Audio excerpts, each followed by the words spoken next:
Et nous accueillons en direct de la Foire du Livre Lionel Francard. Bonjour Léo. Bonjour Alexandra. Avec une invitée, Sophie de la Tuleille. Bonjour madame. Bonjour Alexandra. Et bienvenue.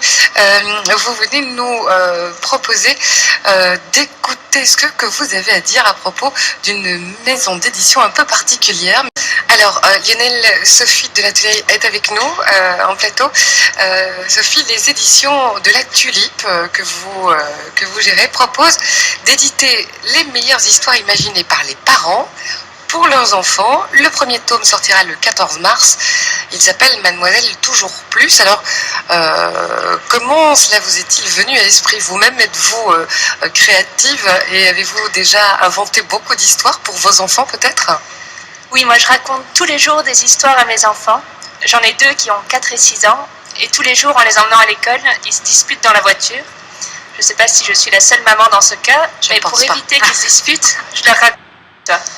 Et de temps en temps, il y en a une qui est vraiment bonne, et ils me demandent de la re-raconter le jour d'après, et puis le jour d'après.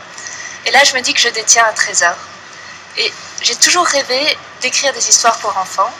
Et je sais que je ne suis pas la seule, parce que quand j'en parle à des amis, j'ai beaucoup d'amis qui me disent « Ah oui, moi aussi, j'ai toujours rêvé d'écrire une histoire pour enfants ». Et cette histoire-là, je la trouve absolument géniale. Et je peux le dire sans vantardise, parce que c'est pas moi qui l'ai imaginé, c'est ma mère, quand j'avais 6 ans, qui a inventé le personnage de cette Mademoiselle Toujours Plus, qui veut toujours plus. Lorsque sa maman lui lit une histoire, elle veut une deuxième histoire. Lorsque son ami lui offre un bonbon, elle veut un deuxième bonbon. Et au fond, elle va changer grâce aux cloches de Pâques. Et donc cette histoire qui date de quand j'avais 6 ans, je m'en suis souvenue 30 ans plus tard, en voyant ma fille de 6 ans pleurer parce qu'il n'y avait pas assez d'œufs de Pâques. Et donc c'est comme ça que m'est venue cette idée d'édition de la Tulipe, c'est de me dire, je ne suis pas la seule à avoir un trésor à partager, et j'ai envie que tous les parents qui ont une bonne histoire puissent la partager au plus grand nombre en faisant un joli livre cartonné.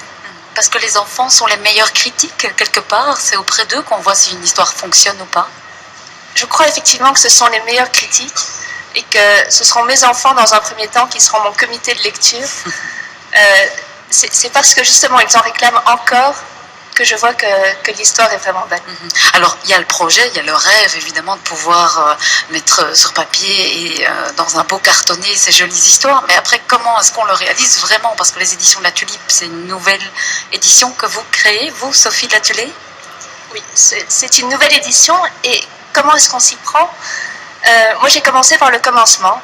Je me suis acheté du beau papier aquarellable.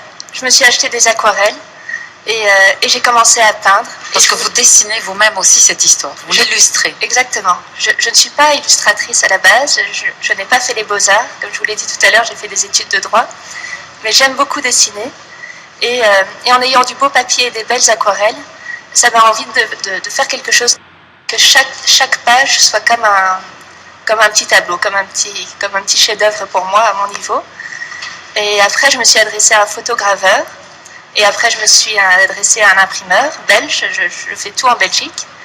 Et puis à un diffuseur, Interforum, qui a accepté de me faire confiance. Et donc, ce livre sera dans toutes les librairies de Belgique à partir d'aujourd'hui. Voilà, alors ce qui se passe, c'est que là, c'est le vôtre de livre. Mais ce que vous proposez, c'est que chacun puisse faire la même chose grâce à vous. Alors si on est parents, qu'on a de bonnes histoires et qu'on n'a pas une mauvaise plume, ou qu'on se sent l'idée de peut-être dessiner les choses qui vont avec l'histoire qu'on a inventée, on fait comment? On vient vers vous, on vous contacte par le site internet? Voilà, vous allez sur éditiondelatulipe.be, édition avec un S, et dans mon site internet, il y a toutes les informations.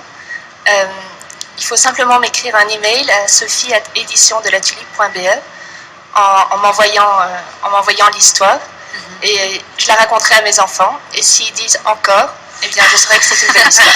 Il faut soudoyer les enfants de Sophie de la Tuleille. En tout cas, une première histoire qui est un peu dans l'air du temps, en tout cas, puisque c'est les cloches de Pâques. Donc, il y avait l'idée justement de sortir cette histoire-là un peu avant Pâques. Je m'étais fixé comme objectif que ça sorte avant Pâques. Maintenant, je crois que le message de Mademoiselle Toujours Plus, même si la morale n'est pas écrite, le message est intemporel. L'idée, c'est de savourer chaque instant de bonheur que nous offre la vie pleinement, sans attendre toujours plus. Je vais revenir les pieds un peu plus sur le sol, mais ça a un coût, j'imagine, tout de même, cette édition. C'est pas parce qu'on a de très très bonnes idées, une bonne petite, je sais pas, un peu d'art dans les doigts, que tout ça est sur le coup gratuit. Il faut un petit peu les vendre aussi. Donc, il faut investir aussi au départ. Effectivement, il y a un investissement de départ. Et je pense que je ne vais pas gagner beaucoup d'argent avec mon premier livre, qui se vend 10 euros.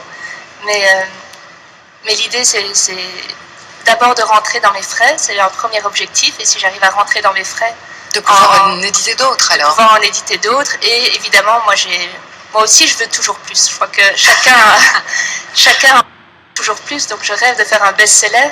Mais pour l'instant, il est édité à 2000 exemplaires.